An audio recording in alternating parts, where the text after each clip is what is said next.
In today's Mafia Romance Monday video, I am talking about enforcers. These are the biggest, baddest, scariest mafia men that we know. They are the people that are absolutely going to enforce the laws and the rules. If the Don or the Pacan instructs them to do something, they're absolutely going to do it. Better believe that they are the people that are going to turn up to punish you should you witness something you shouldn't, failed to pay off your debt, or have betrayed the mafia in any way. Of course, to everyone else, these are the scariest people around. You definitely don't want them to turn up at your door. But for our heroines, these guys are soft inside, will do anything for them, and that is exactly the kind of mafia hero we love. So without further ado, I'm going to kick off with my first recommendation in that category, and this is Bound by Vengeance by Cora Reilly. This one is book 5 in the Born in Blood Mafia Chronicles. This one is basically a captive situation because our heroine is going to be taken as a prize, well, a prize for our enforcer, but a punishment for her, and we're following Growl and Cora. So Growl is actually an enforcer for the Cora Mafia in Las Vegas. You know, he is a particularly ferocious, violent, scary kind of character. Now, our heroine's family basically have betrayed the mafia. Her dad was a bit of a money man. He's basically been taking money from the mafia, and you know, Growl is very much sent to unalive everyone. And then when they kind of get there, Cora is still there, and the mafia boss decides that actually it'll be more fitting if he doesn't unalive Cora, but instead hands her over to Growl as a bit of a treat for him, a punishment for her, to almost deter anyone else from doing this. Now, Growl is one of those people that's never really had anything for himself. He's never had anyone to love or care about, and he very much sees Cora as this amazing gift. He can't believe he's been given anything so beautiful or so lovely, and he absolutely does not only wants to keep her, but keep her safe. You know, he's absolutely gonna treat her as if she is made of glass. And so he basically takes her back to his house with him, and at first she's kind of locked up in her room, and then kind of advised by Growl not to go anywhere. And he also has these really amazing dogs as well. He's kind of rescued these dogs that are kind of ex-fight dogs, so you know, these have really been his main companions and sort of friends, and so he absolutely loves his dogs, and the dogs love him. And then as soon as obviously she goes there, and the dogs kind of fall in love with her as well, so that's really, really cute. And I always love to see it when, you know, we have this like really kind of big beast of a man who's supposed to be really scary, but like treats his woman like she's absolute gold.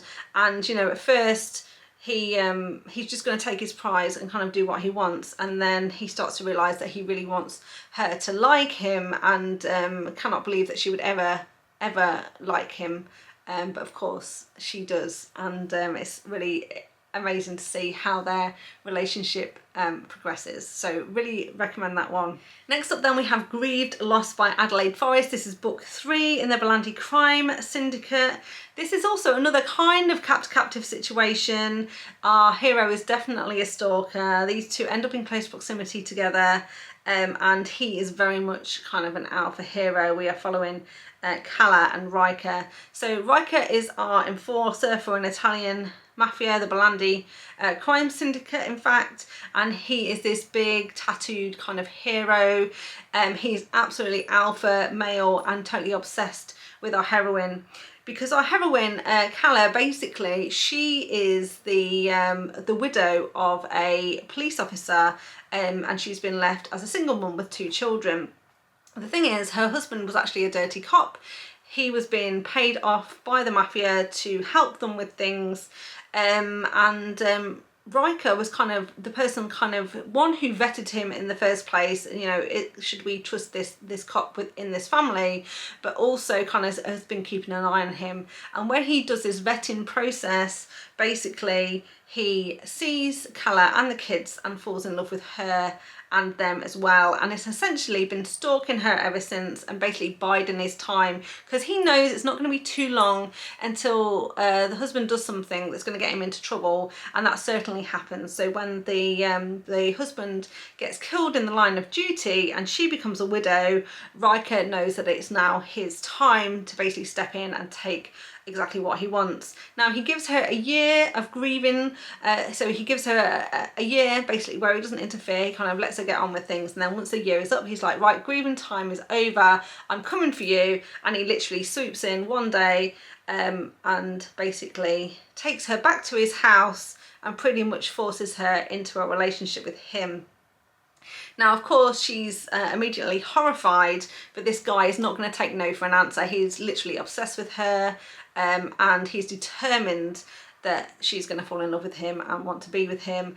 And like I say, he is also madly in love with the kids, and he's done some sweet things for the kids, including, you know, creating like rooms for them. So the little girl's room is completely decked out like a princess room, and the boys' room is the, you know, the typical boys' room, and they absolutely love him and love living there, so really he only needs to convince her, and eventually she is gonna fall for his charms. Next up then we have Devil's Vow by Aidee James. This is book 1 in the Diablos Cartel, and it's basically one of a duet. Now together, collectively, the duet is essentially the length of one normal book. Each book is kind of novella length, and this one we're following Santos and Sonia. Santos is part of the Mafia, and basically right at the start of this book he is her father's enforcer. The thing is, some stuff goes down, and Santos is kind of like sent away, and kind of years pass. Now this book starts right in the middle of the action because our heroine Sonia is basically running through a cornfield being chased by various men. She gets to a river, she decides she's going to jump in the river, and who should jump in the river after her but Santos, who she recognises. But then unfortunately, as the water you know, takes them away downstream, she hits her head on a rock, and then basically she wakes up in a room 5 years after that event with absolutely no memory of what happened between then and now, and she discovers that she is married to Santos. And so the rest of this duet is her trying to get her memories back, trying to figure out what happened, why she's with Santos, why she married him, what's actually going on, and yeah, trying to uncover her past, as it were. I thought this was really, really well done, and like I say, it starts absolutely in the middle of the action so that we are, you know, hooked right from the very first page and really, really want to find out what is going on. Next up then we have a book actually called The Enforcer, and this is by Renee Rose. This is book 3 in her Chicago Bratva series. It is a Russian mafia romance between Oleg and Story, and Oleg is our silent, brooding enforcer. He is huge, really, really tall, solidly built. The thing is, he's completely silent, and what we find out about Oleg is that he doesn't have a tongue because somebody who he previously worked for removed it so that he couldn't tell anyone their secrets, and so this poor man is unable to speak. Doesn't have a tongue. As a result, he doesn't communicate well with people because instead of choosing to learn how to communicate people without physically speaking, he has chosen to kind of remain quite standoffish and doesn't let people get really close to him. But obviously he spends a lot of his time listening to what people say, so he is a great observer of people. Now, one of the people he's been observing is our heroine Story. Now, Story is not connected to the Mafia at all at the start of this, and she is basically a musician. She sings at a local kind of like pub slash club, and Oleg is absolutely fascinated with her. He's completely obsessed. But of course he doesn't really have romantic relationships. He doesn't want to drag her into the mafia lifestyle, and so he becomes kind of her silent fan, if you like, where every Saturday night he goes to this club, he watches her play, and he becomes her #1 fan but never speaks to her until one night he happens to be out in the car park at the end of the evening.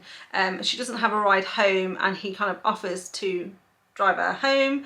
Now she kind of reluctantly agrees, but realizes, like, she recognizes him, she knows who he is, he's been coming to her shows for a long time, so she decides to take him up on the offer. The thing is, when she gets back to the apartment, she kind of goes inside, and that all seems fine, but he is then set upon by some men and left very, very injured. And so when she wakes up the next morning and comes down to kind of like outside her apartment, she sees him there needing medical attention.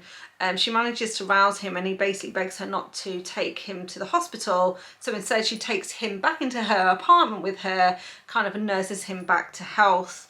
And obviously once he's a little bit stronger, he then contacts his mafia, his boss, to tell him what happened and try to figure out who did this to him. And of course now story's been very much dragged into what's going on. Potentially her life is now in danger because some bad men are after him and they might realise where he is. But also I really like the way this played out, because, you know, Oleg then takes her back to his own apartment to try and keep her safe, but he starts to really have to learn how to communicate with someone for the very first time, really, because he can't physically speak with her. I also thought there was some really interesting physical moments in here, because what happens when someone doesn't have a tongue, the way they kiss and other things that they might do to you are obviously going to be affected by the fact that he doesn't actually have a tongue. And so I thought that was really, really interesting, the way this one was written, and I really did like it. I thought Oleg was so sweet underneath his very kind of like very large, intimidating physical appearance. Next up then, I want to talk about When She Unravels by Gabrielle Sons. This is book 1 in the Fallen series. This is an Italian mafia romance. It's a hidden identity, a workplace situation, age gap, and this also mainly takes place on the island of Ibiza. Now, I've put this one into the enforcer category, and it's a bit of a cheat because our hero himself is not an enforcer. Instead, the enforcer is Valentina's husband, because yes, our heroine in this one, Valentina, is married at the start of this book. Now, she is a mafia princess, and she has been arranged in marriage to her father's enforcer. So she is married to the enforcer of this mafia family. The thing is, he is a very horrible person, where all of our other enforcers have looked intimidating but have been soft and sweet on the inside.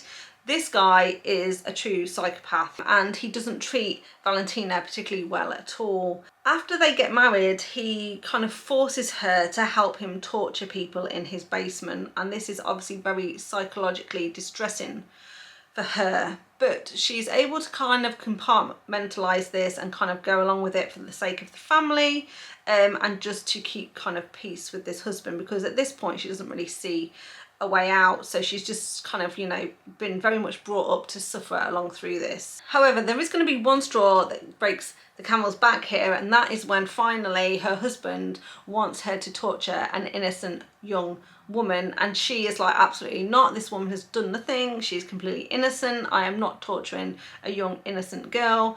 In order to save the girl, she has to basically hurt her husband, and then both of these women kind of go on the run and they escape together.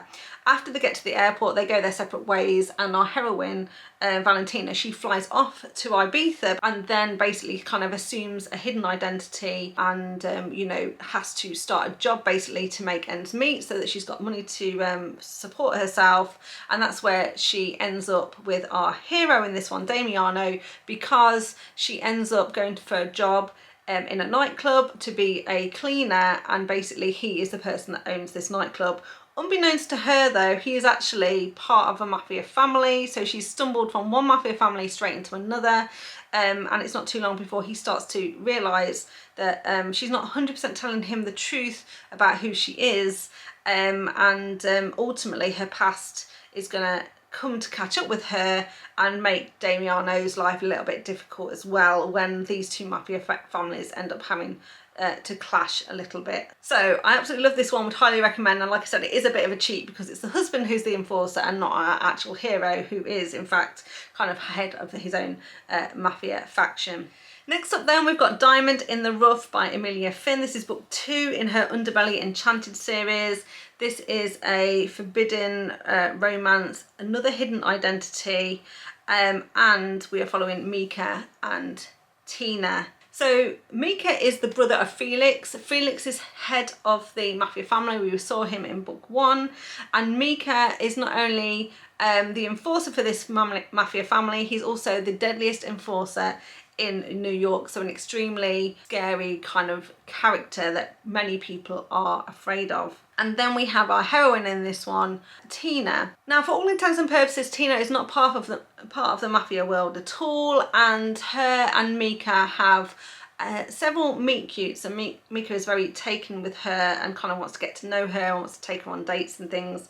Now, it appears that she is an antiques dealer and works in this kind of antique shop. The thing is, Mika is extremely suspicious and paranoid. He knows that he's in danger, he knows his brother is in danger, and he'll do anything for his brother at all. So the fact that he keeps bumping into this amazingly beautiful, attractive, intelligent kind of woman is very suspicious to Mika, and he's very, very paranoid. So he's like, I'm not sure about her intentions. This all seems too good to be true. Is this a relationship I can really have with someone? And he kind of questions it at every turn. Still, he is so attracted to each other. The chemistry is amazing. He can't help himself but continue to see her, but thinks in the back of his mind, but I still don't 100% think this feels right. So he does do a bit of a background check on her. Now, everything checks out fine, so he decides that he's just being paranoid. He puts it to one side, but like I said, this one is a hidden identity, so it may be that Tina isn't quite who we think she is, and Mika might be justified in his feelings of paranoia, and that's all I'm going to say on that one. But I really enjoyed this one. I've been enjoying this series so far and looking forward to the next one coming out in early 2025. Next up then, I have Distance by Luna Mason. This is book 1 in Beneath the Mask series. Our main hero, Keller, is basically a boxer. He came from, you know, the wrong side of the tracks. He's been brought up as a street fighter. He's recently turned professional and he's a proper boxer. So he is, again, a very large, very physically intimidating. He's also an owner of a couple of nightclubs. So that is kind of what his public persona is. Of course, that's not his only persona, because when called for, he becomes the local mafia's main enforcer. The thing is, no one knows who this enforcer is, because the enforcer always wears a mask, basically. But when you see this guy turn up wearing a mask, you know that you're probably not going to see anyone else again, because if he's been called to turn up for you, then you're probably not going to live to see another day. So he's kind of like the mafia's deadliest, darkest secret, and so yeah, he'll get these phone calls at any time of the day or night, and then he kind of has to go from his, you know, boxing nightclub owner persona straight into this deadly enforcer persona, where he is very much masked with this hidden identity, and kind of that's the setup for this one. Of course, our heroine in this one, Sienna, she is going to be someone who goes to his club. He sees her, is very taken with her, and also has to step in and kind of rescue her from a bad situation with a bad crowd, and that basically gets them into a one-on-one situation. And he's the type of guy that he doesn't want anyone else to mistreat her, but he's not too averse to maybe being a little bit persuasive, shall we say, with her, so that he gets what he wants. Now, if you saw my review of this one when I first read it, I didn't particularly rate this one highly, because I felt a lot of the dialogue in this one was a little bit cringy, a bit of cheesy in places. However, if you kind of like are looking for more enforcer kind of romances, and you kind of like the idea with a hero with a hidden identity and someone who wears a mask, then this one could be for you. So another enforcer romance that I'd recommend is Executioner by Rebecca Gannon. This is book 4 in the Cafano crime family. This is another Italian mafia family. This is a forbidden romance, it's age gap, and we are following Dante and Caterina. Now, Dante is the enforcer for the Cafano crime family. Now, Caterina is a mafia princess, and previously it was obvious that Dante had feelings for Caterina, but the Mafia Don at the time, who was also Katerina's father, basically told him that she was completely off limits to him, and that he was not allowed to go anywhere near her. And so although they both had a lot of chemistry, a lot of feelings for each other, like I said, they were forbidden from being together by her father, who was the Don of the family at the time. However, once he's passed away, then her brother is now in charge. And he is really concerned for Katerina's kind of like welfare, and he decides the best thing for her is to be arranged in marriage to someone else. Of course, Dante is not going to stand for this. He's not going to let anyone marry her but him, and so he decides he's going to step in, and he's got to convince the new Don, her brother, that he is the right man for the job. And of course he is going to prove his loyalty and his adoration, and so you know, he's going to be able to get the HEA that he wants. Okay, so one more to go, and I want to talk about Cruel Enforcer by Maggie Cole. This is book 3 in the Mafia Wars series. In this one we are following Sergei and Cora. Now Sergei is one of the Ivanov brothers, and you know, is the kind of man who is willing to do anything to keep his family safe, even if that means using violence when he needs to. And we've seen, you know, what lengths these brothers are willing to go to for the women that they love. And Sergei is definitely in love with our hero in this one, Cora. And Cora is kind of one of the women from the friendship group from all of the you know, the heroines that we've seen in this series so far. She's also a very, very talented lawyer as well. So when she first meets Sergei through kind of the friendship group, they have instant chemistry, instant attraction to each other, and they kind of start to see each other in private, shall we say.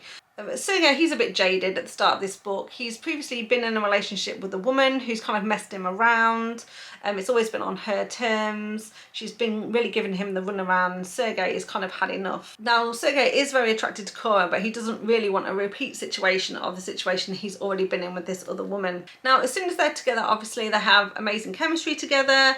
She's a bit older than him, so this is actually a reverse age gap. So, you know, he is a little bit younger than her. So when she kind of jokes about being his cougar, he pretty much says he is extremely interested, but it depends on how much she can handle, not only in the bedroom but because of the lifestyle that he leads, the position that he's in, some of the things he's forced to do. And for him to fully trust a woman, to completely reveal everything about him and his past and some of the things that he's had to go through and some of the things he's still going through, is obviously going to take a lot of trust. But like I said, this couple have great chemistry together. They're very emotionally connected to each other, and it's not going to be too long before they you know, their relationship blossoms. So there we go, that's 9 Mafia romance recommendations that feature an enforcer in some way.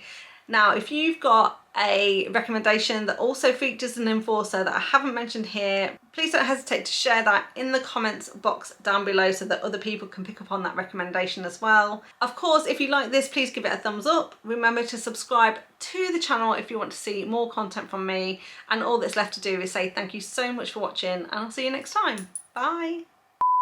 Otherwise, all that's left for me to do is say thank you so much for watching. If you like this, give me a thumbs up, and remember to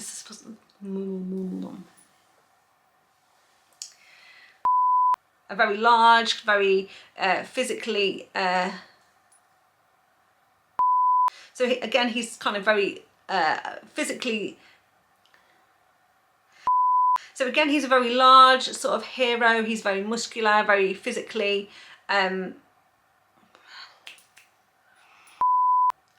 so Mika, I can't remember what I've said. What have I said? I've said is a bit of a cheat because the husband himself, not the husband is the enforcer. This is a this is basically captive.